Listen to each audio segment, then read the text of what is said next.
नागपूर मेट्रोच्या दुसऱ्या टप्प्याच्या बांधकामादरम्यान मोठा अपघात घडला। गार्ड उचलणारी क्रेन अचानक बिघडल्यामुळे क्रेनसह मेट्रो ब्रिजचा एक भाग खाली कोसळला। हा अपघात शुक्रवारी संध्याकाळी 7 वाजताच्या सुमारास हिंगणा रोडवरील महाजनवाडी परिसरात घडला।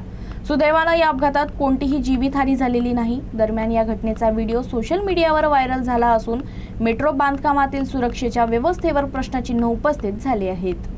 नागपूर मेट्रोच्या दुसऱ्या टप्प्यातील बांधकाम कामादरम्यान शुक्रवारी सायंकाळी मोठी दुर्घटना घडली। महामेट्रोच्या प्रकल्पाअंतर्गत हिंगणा रोडवरील वानाडोंगरी येथील महाजनवाडी परिसरात मेट्रो ब्रिजचे काम सुरू असताना गर्डर उचलणारी क्रेन अचानक बिघडली। यामुळे ब्रिजच्या हवेत लटकलेला भाग आणि क्रेनचा काही भाग तुटून खाली कोसळला। ही घटना सायंकाळी सुमारे 7 वाजताच्या सुमारास घडली। त्यावेळी बांधकाम सुरू होतं, मात्र सुदैवानं त्यावेळी ब्रिज खाली कोणीही नसल्यानं मोठी जीवितहानी टळली।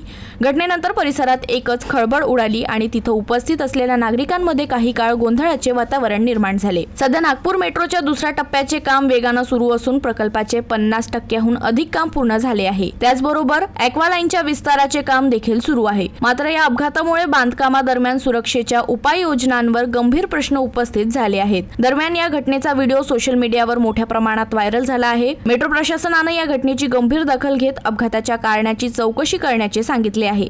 आता या चौकशीतून अपघाताचे नेमके कारण काय समोर येते आणि भविष्यात अशा घटना टाळण्यासाठी कोणते पावले उचलली जातील याकडे सर्वांचे लक्ष लागले आहेत।